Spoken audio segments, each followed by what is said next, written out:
If you're anywhere close to 35 and your net worth is sitting around $39,000, you're perfectly average. And that's kind of a disaster.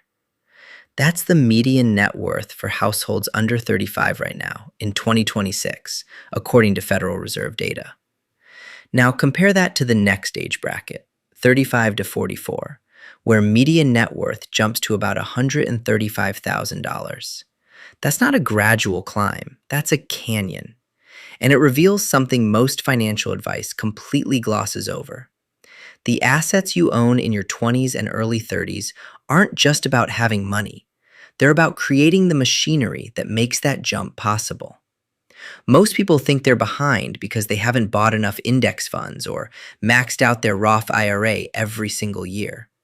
But the real gap is somewhere else entirely, in assets financial advisors barely mention because, honestly, there's no commission structure built around them. So where does that $135,000 benchmark even come from?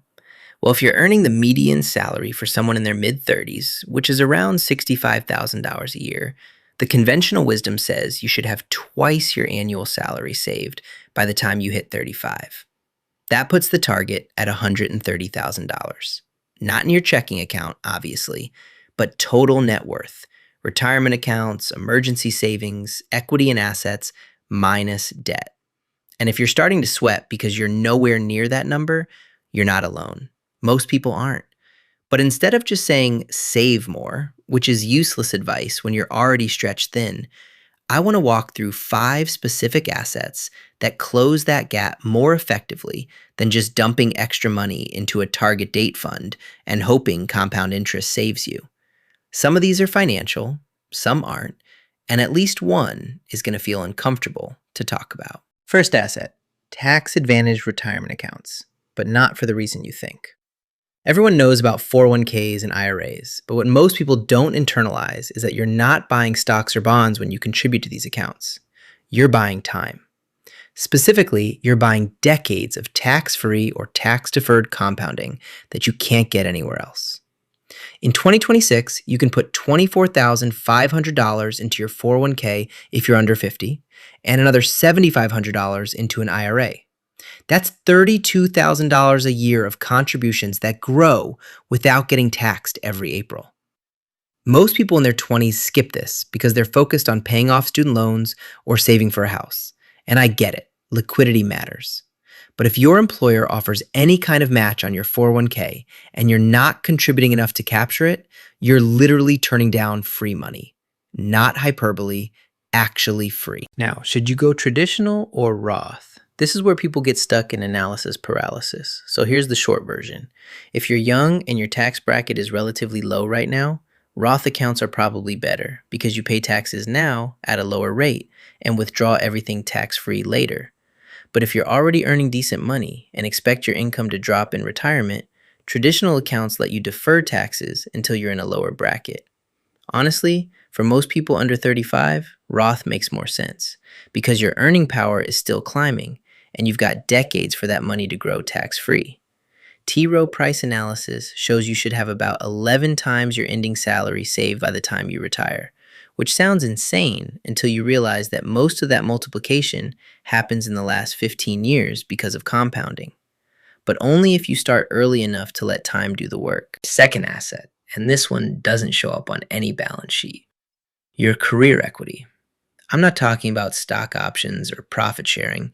I'm talking about the skills, network, and reputation you build that increase your earning power over time. Most people treat their 20s and early 30s like they're just grinding until they can retire.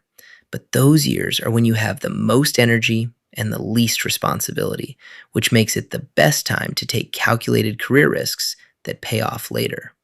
Switching jobs, learning high-value skills, building a side project, even taking a pay cut to work somewhere that teaches you more, these moves feel risky in the moment, but they compound just like investments do. By 35, you should own a portfolio of skills and relationships that make you more valuable than you were at 25. And if you don't, you're going to hit a ceiling that's really hard to break through later. Third asset, your health, but framed as a financial instrument. I know that sounds weird, but hear me out. The average person under 35 thinks they're invincible, so they eat poorly, skip the gym, don't sleep enough, and assume they'll fix it later. But your health in your 20s and 30s directly determines your healthcare costs, your productivity, and your ability to work into your 60s and beyond. If you're diabetic by 45 because you didn't take care of yourself earlier, you're looking at thousands of dollars a year in medication and treatment costs, plus reduced energy and focus that limits your earning potential. I'm not saying you need to become a fitness influencer, but owning your health as an asset means treating it like an investment. Consistent small inputs now prevent massive expenses later.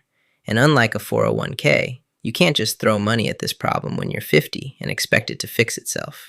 Fourth asset, a fully funded emergency fund, which almost nobody under 35 actually has, despite every piece of financial advice screaming about it. And I get why. When you're paying rent, student loans, and trying to save for retirement all at once, setting aside 6 months of expenses in cash feels impossible. But not having this asset is what turns a job loss or a medical emergency into a financial catastrophe that wipes out everything else you've built. The typical advice is 3 to 6 months of living expenses in a savings account you never touch unless it's a genuine emergency. At $65,000 a year, that's roughly $32,500 to $48,750 just sitting there doing nothing, which feels like a huge opportunity cost. Except it's not doing nothing. It's buying you the ability to say no to a terrible job, to take time finding the right opportunity, to not go into debt when your car dies. It's optionality, which is maybe the most valuable asset you can own. Now, where should that emergency fund actually live? Right now in June 2026, high-yield savings accounts are offering somewhere between 3.6% and 4% with full FDIC insurance, which is legitimately decent for cash. The new Fed chair, Kevin Warsh, has been pretty hawkish, and there's growing expectation for a rate hike later this year, which means those yields might even tick up a bit. So your emergency fund can at least keep pace with inflation while staying completely liquid and safe. Don't put it in stocks, don't put it in crypto, don't tie it up in a CD where you can't access it without penalties. The whole point of this asset is that it's boring and accessible. And honestly, once you have it, you'll stop making financial decisions out of fear, which changes everything about how you approach risk in your career and investments. That psychological shift alone is worth the opportunity cost of not investing that cash more aggressively. Fifth asset, and this is the one that makes people uncomfortable, financial literacy itself. Not just knowing that compound interest exists or that you should save for retirement, but actually understanding how taxes work, how debt works, how to read a balance sheet, how to evaluate risk. Most people outsource all of this to financial advisors or just avoid it entirely. And then they wonder why they keep making decisions that don't serve their long-term interests. You don't need to become a CPA or a day trader. But if you can't explain the difference between a traditional and Roth IRA, or you don't know what your effective tax rate is, or you've never calculated the actual cost of carrying credit card debt, you're operating blind. And the thing is, financial advisors have an incentive to keep you dependent on them. They make money when you invest in products they recommend, not when you become knowledgeable enough to make your own decisions. So owning this asset means taking the time to actually learn how money works. And that leads to the uncomfortable part. Most financial advice you get is shaped by the incentives of the person giving it. If someone's getting paid a commission to sell you a mutual fund or a whole life insurance policy, their advice is going to lean toward products that pay them, not necessarily what's best for you. That doesn't make them evil. It just means you need to understand the structure behind the advice. Fee-only financial planners who charge a flat rate or hourly fee generally have fewer conflicts of interest. But even then, you should understand enough to ask good questions and push back when something doesn't make sense. The best financial decision you can make before 35 is to become the kind of person who can evaluate advice critically instead of just accepting it because someone with a credential said so. That skill will save you more money over your lifetime than any individual investment will ever make you. So why does the wealth gap explode right around 35? Well, if you've spent your 20s and early 30s building these 5 assets, tax advantage time, career equity, health, emergency savings, and financial literacy, they all start compounding simultaneously right around that age. Your retirement accounts have 15 years of growth behind them. Your career skills make you more valuable, so your income climbs. Your health means you're not hemorrhaging money on preventable medical costs. Your emergency fund gives you the confidence to take smart risks. And your financial literacy means you're not making expensive mistakes or paying for advice you don't need.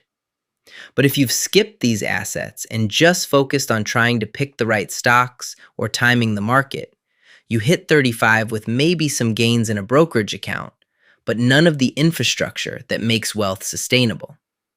And that's when the gap opens up. Because the people who built the infrastructure start pulling away fast. Look, if you're 28 or 32 or even 37 and you're nowhere near that $130,000 benchmark, this isn't about feeling bad or panicking. It's about recognizing that wealth isn't built by finding some secret investment strategy or getting lucky with a stock pick. It's built by owning assets that compound over time. And not all of those assets are financial. If you start contributing enough to your 401k to get the match, if you invest in learning skills that make you more valuable, if you take care of your health, if you build an emergency fund that gives you breathing room, and if you take the time to actually understand how money works instead of outsourcing all of it, you'll be fine. Not overnight, obviously, but by the time you're 45 or 50, you'll look back and realize the gap closed because you built the right machinery early. That's what these 5 assets actually are: the machinery that makes wealth possible, not wealth itself.